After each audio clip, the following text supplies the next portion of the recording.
Now let's start learning how to obtain the stiffness matrix of a single spring element. So if you have a spring like this, with a stiffness of K, and a force like F is applied to one end of it, say here, and the spring's initial length is L, and it is fixed at this end, we can put the coordinate system, or the origin of the coordinate system, at the fixed end of the spring. So here would be x equals 0, and here would be x equals L. We know from physics that the reaction force applied to the fixed end of the spring due to the force or external force F would be equal in magnitude but opposite in direction. So it's going to be in that direction. And so this is basically what a typical spring looks like. Now let's try to figure out how to find the stiffness matrix for this typical spring. The first thing we do, and this is common for all FEM models that we will be studying throughout this course, we discretize it into a number of nodes and elements. Here we only have one element that we show with the circle and element number 1, and we have two nodes. Here is node 1 and here is node 2. For this single element, we draw the free body diagram.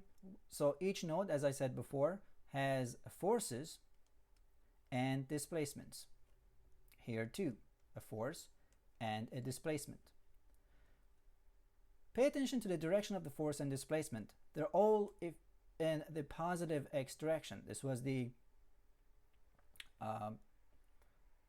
origin, or this was the coordinate system that we defined for the spring. And here we have node 1, which is actually at the fixed end of the spring, and here we have node 2, which is at the end where the force is applied to, and both the forces and displacements of the nodes are in the positive x direction. One thing to note here is that when I write something like F1x with that hat on top of it and number 1 in parentheses, what it basically means is that this is the force at node 1 for element 1 in the x direction. And hat means it's in the local coordinate system of the spring. And the local coordinate system is like that. If I can change the color of the pen, I can probably be more effective in explaining what I'm talking about. So this hat means it's a local coordinate system, referring to this coordinate system.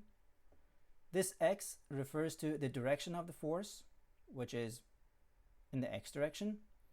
This number 1 is the node, and this is the element.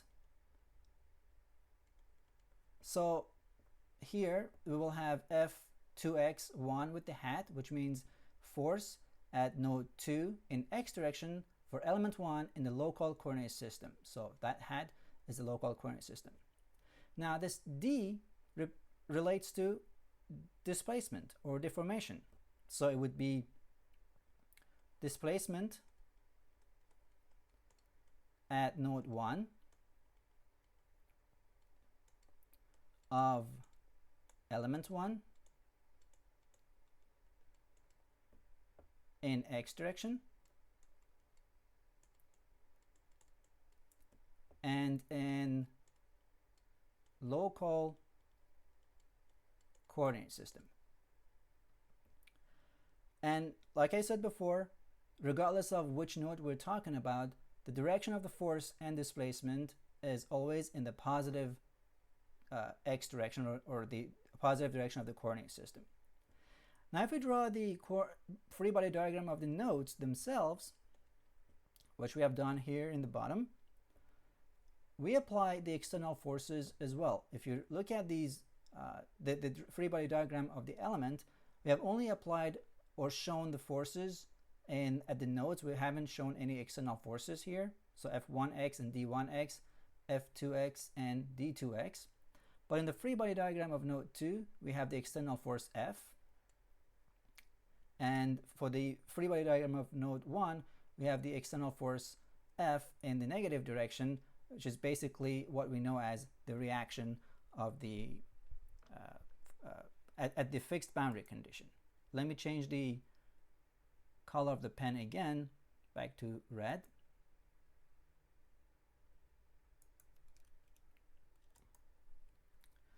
I still have trouble doing that. Okay. So the other thing to point out here in the free body diagram of the nodes is that the direction of the forces here and here is exactly opposite the direction of the force in this free body diagram.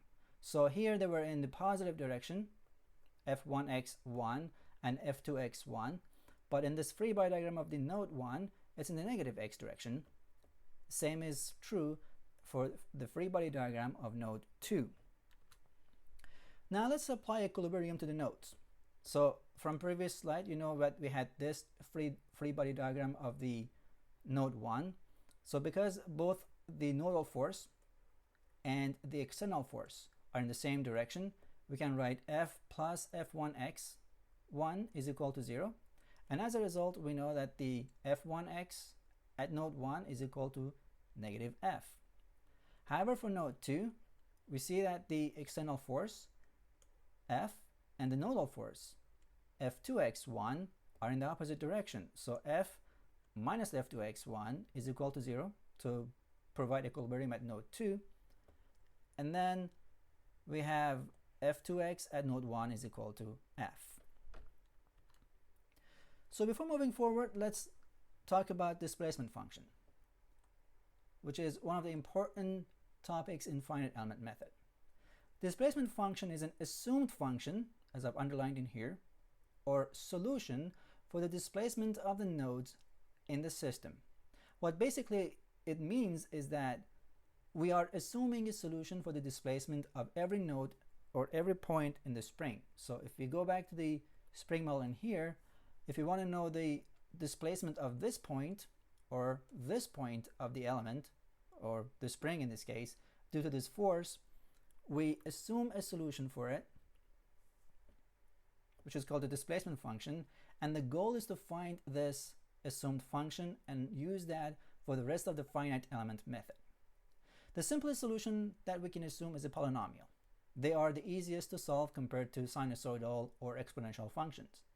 And the order of the polynomial is usually determined by the number of degrees of freedom that we have. So here I have only 2 degrees of freedom. If I go back to this slide, I have 1 degree of freedom here and another degree of freedom in here. So I have 2 degrees of freedom. Let's write it here. 2 degrees of freedom. And they could be used to find 2 constants in a polynomial equation. And 2 constants like C1 and C2 will lead to a first order polynomial for this example. So that's why I pick this kind of displacement function for a single spring with only 2 degrees of freedom. And what are the boundary conditions for this spring? At x equals 0, here, there is no displacement. And at x equals L, as we show in here, the displacement is d2x. So displacement at node 1 is d1x1, and displacement at node 2 is d2x1. So having those, and having assumed a solution like this, a linear polynomial, we can move on to solving for the 2 constants. First, we apply the first boundary condition, the easiest one, u at x equals 0 is equal to d1x. So c1 times 0 is going to be 0, and c2 becomes equal to d1x. So we have this here. The second boundary condition means u at x equals L is equal to d2x. Now d2x1 is equal to c1 times L, which is not 0 anymore, plus c2 that we have from there. So c1x becomes d2x1 minus d1x1 divided by L.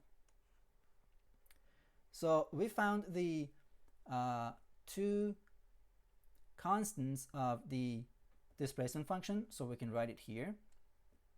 u of x1 is equal to d2x1 minus d1x1 over L times x plus d1x1 times nothing. It's basically a constant. And again, these hats refer to the local coordinate system of the spring, and we keep using them here because we're still working in the local coordinate system. Now I can rearrange this displacement function and say that u of x is equal to 1 minus x hat over L times d1x1 plus x hat over L times d2x. Basically, these are either known or unknown. These are the degrees of freedom. X is a variable in the length of the spring. L is the initial length of the spring. 1 is a constant. And if I write this equation like that, I can also rewrite it in a matrix format. So u of x is going to give me this row matrix, 1 minus x over L, and the second element of that matrix is x over L. And then in this vector, I have d1x1, d2x1. Because this is a 1 by 2 row matrix, and this is a 2 by 1 vector, we know from matrix algebra that this would give a 1 by 1, which is a scalar. And that would be just one number for the displacement function. Now, these two elements of the row matrix are called shape functions. So let me write them here. Shape functions, which we show them by n1 and n2. So n1 would be this one. Let me again change the color of the ink to green. So n1 would be this and n2 would be that, as I've shown in here. So n1 is 1 minus x over L and n2 is x over L, of course with the hats. Now rewriting the stiffness or the displacement function, we had u of x hat is equal to 1 minus x hat over L and x hat over L here. Again, these are the shape functions. And the vector of nodal displacements at the two nodes of the elements. So d1x1, d2x1 with the hats, meaning that the displacement of the node 1 in x direction for element 1 and displacement of the node 2 in x direction for node element 1, both in the local coordinate systems. And then some of the properties of the shape functions are here. At x equals L, or x equals 0, if I put x hat equals 0 here, this would be 0. This would give me 1, and n2 would be 0.